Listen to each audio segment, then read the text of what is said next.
मांडवी की blind and disabled human welfare society ने बुधवार 3 दिसंबर को सेवा कार्य करके वर्ल्ड डिसेबल्ड डे मनाया। 2 व्हीलचेयर दान करके उन्हें आत्मनिर्भर बनाया गया।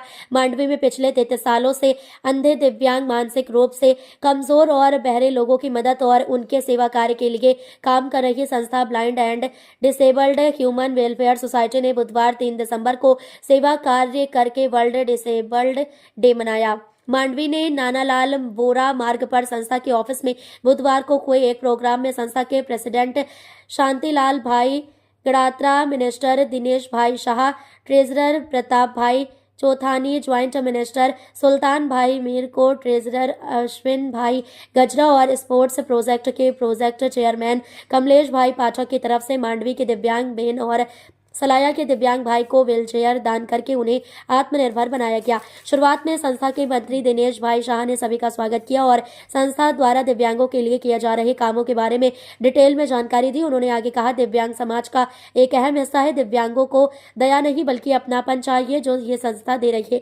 प्रधानमंत्री माननीय नरेंद्र भाई मोदी साहेब और गुजरात राज्य के मुख्यमंत्री माननीय भूपेंद्र भाई पटेल साहेब की घोषणा के अनुसार अब से 80% दिव्यांगों की जगह 60% या उससे ज्यादा दिव्यांगों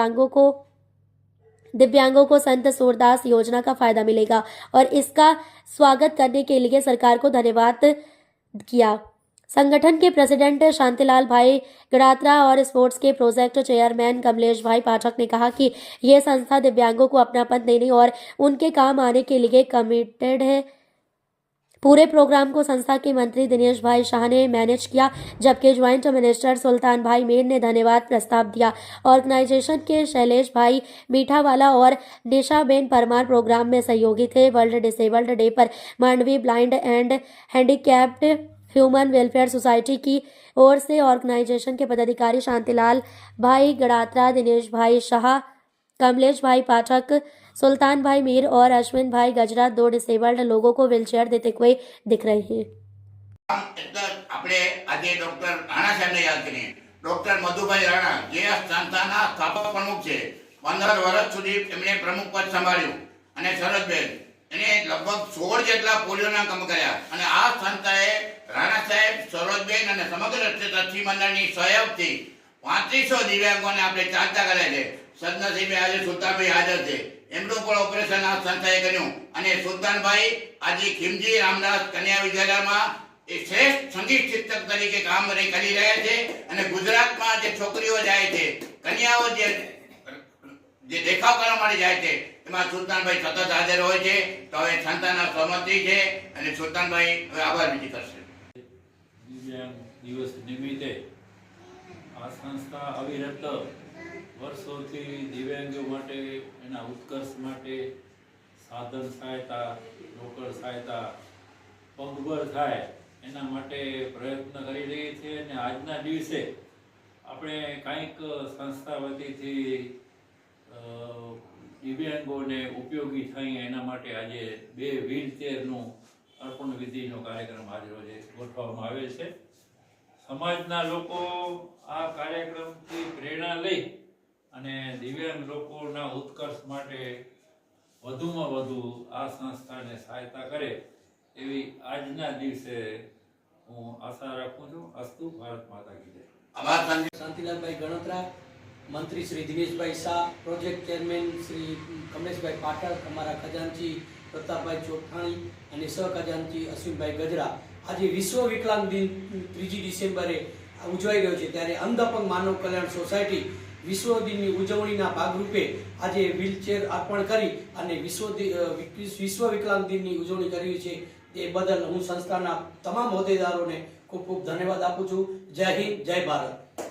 પહેલાના અખબારોમાં વાંચ્યો છે, એક બેન છે જેના બંને હાથ નથી એ પ્લેન ચલાવે। વિચાર કરો, પગથી ફ્લાયલોટ બની ગયા છે, એટલે સ્થિતિ કેટલી છે।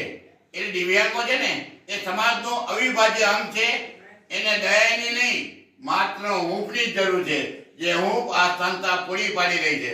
આજે મોદી સાહેબ, આપણા દેશના લોકલાડીલા વડાપ્રધાન નરેન્દ્રભાઈ મોદી સાહેબ અને ગુજરાત રાજ્યના મુખ્યમંત્રી માનનીય ભૂપેન્દ્રભાઈ પટેલ સાહેબના પણ આપણે આભારી છીએ। આભાર મેં એટલા માટે માનું છું કે ગઈકાલે આજે વિશ્વ દિવ્યાંગ દિન આજે છે, તો એના પૂર્વ દિવસે ગઈકાલે એ લોકો એક સરસ મજાની જાહેરાત કરી છે કે અત્યારે સંત સુરદાસ યોજના જે 80% દિવ્યાંગતા હોય એને જ લાભ મળે છે. જે સરકારશ્રીએ બહુ હકારાત્મક નિર્ણય લીધો છે. હવે 60% કે તેથી વધારે લોકો જે દિવ્યાંગ હશે એને પણ સંત સુરદાસની સહાય મળશે. આપણે તાળીઓ જઈને વધાવીશું. અને હવે પ્રમુખ સાહેબથી 3 ડિસેમ્બરના દિવસના અંતે આપણે એક રમતગમતનો ઉત્સવ રાખીએ છીએ. એમાં દિવ્યાંગો તેમજ પ્રજ્ઞાચક્ષુ ભાઈઓની ક્રિકેટ ટીમ આપણે વાળતા હોઈએ છીએ અહીંયા. અને કચ્છની અંદર પ્રજ્ઞાચક્ષુની ટીમ જે છે એ 4 જેવી ટીમો છે અને અહીંયા રમવા માટે આવે છે અને એ પોતાનો આનંદ મેળવે છે.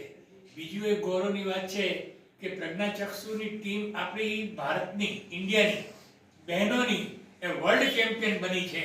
એ બહુ મોટી આપણને ખુશીની વાત છે કે આપણી પ્રજ્ઞાચક્ષુ બહેનો એ પણ વિશ્વમાં નામ કાઢ્યું છે અને વર્લ્ડ રેકોર્ડ એને કર્યો છે. આખા દેશમાં કે નહીં પણ દુનિયામાં પ્રથમ નંબર આવી છે.